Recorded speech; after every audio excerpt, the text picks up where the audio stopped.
Haaretz, the intellectual newspaper in Israel, ran a whole, like a 4-page magazine article on the refugee issue. It had a picture of Tel Aviv University now and what was there before Tel Aviv University, a Palestinian village. And those refugees are in Gaza. غزة والله يا عمي غزة أنا شافت الويل ويل عاد نكذب والله غزة إحنا معانينا بس مش قد غزة مستحيل أكتر غزة أكتر. I think that Gaza is a main problem. There are lots of violations that you will not see in the West Bank, you will see in Gaza. We find it hard to monitor the human rights situation in Gaza because the Israeli army do not let us in.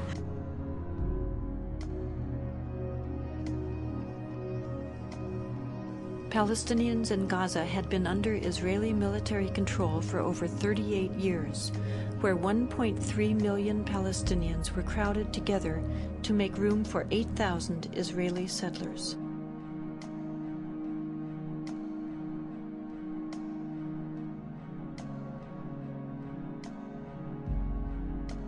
In August of 2005, Israel dismantled its settlements and military posts inside Gaza and relocated its settlers. The media, along with Israeli politicians, portrayed this as an unprecedented sacrifice. In reality, it was simply a matter of Israel finally complying with international law.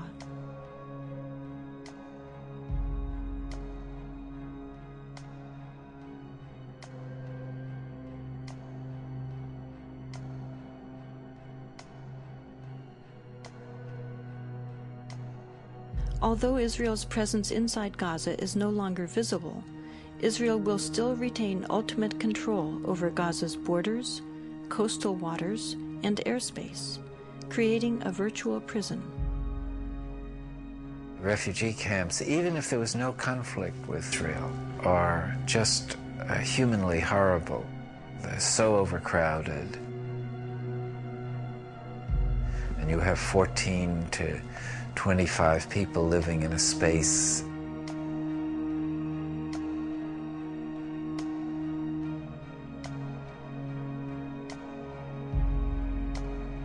There's no place for children to be there.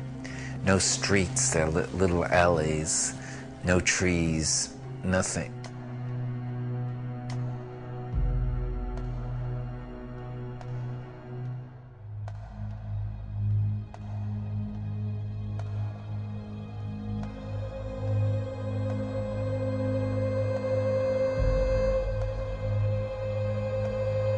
تقدر تسكن هنا تقدرش لأنه المواقف صعبة هنا والواحد إذا وقف قاعد هنا عطول بتلمس قبل ما يضرب الصاروخ بيبقى متلمسين لأنه كل ما يضرب الصاروخ بتشقق الحيطة.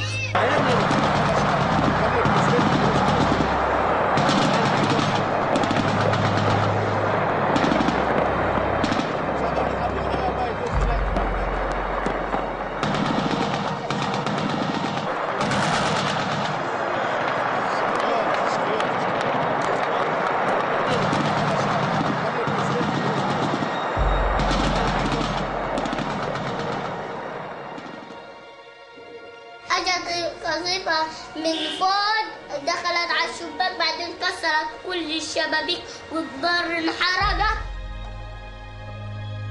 ليش هم كسروا غراب كسروا لعبة لسه في كتير غراب ساحوا كله رميناه على الزبالة والأواعي رميناها على الزبالة ونشأت من دور الناس أواعي للباس وحتى الأكل اللي بناكل فيه ريحته غاز ومش راضيين نصيب أواعينا وهينا لابسين غاز.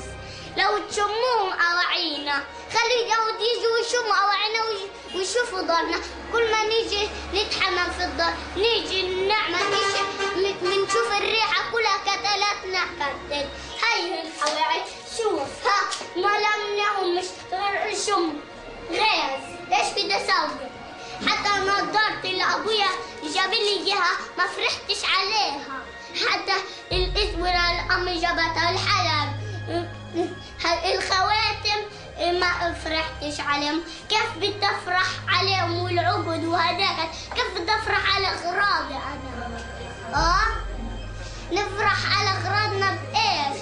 يعني أطفالنا مش عارفة تعيش ولا إحنا عارفين نعيش، يعني عيشة إيش بدي أقول لك، كلها خوف ورعب، عايشين في الخوف والرعب.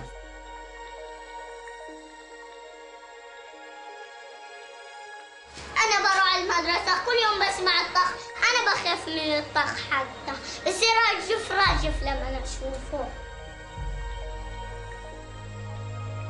This is what has been fired on this neighborhood. This is a civilian neighborhood. There are no soldiers here. There are no military installations here. This is strictly harassment to get these people to move away from the border so that the Israeli tanks can move at will. They want these people cleansed from this area. It's that simple. And it's a way to get people to be humiliated and destitute again. In Gaza, you can see also the extent of house demolitions, much more extensive than in the West Bank. Whole neighborhoods have been demolished. Hundreds of people do not have any houses anymore because they are next to settlements or next to the border, which is, of course, a clear violation of humanitarian law. People have no chance to get their personal items out. They have no chance to call for help. And this is far away from most media outlets. You are amongst the very few journalists who have even seen this. European or American journalists who have even been here because people are afraid to come or it's too hard to come.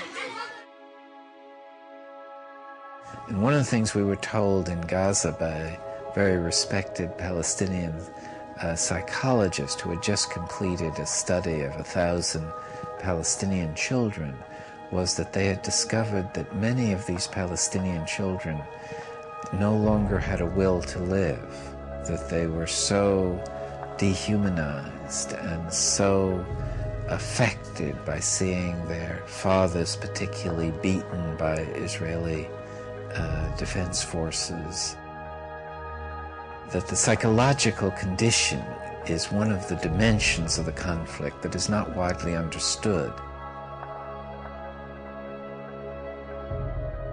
Palestinians called for an international observer force that would stop the violence, but this action was blocked by Israel.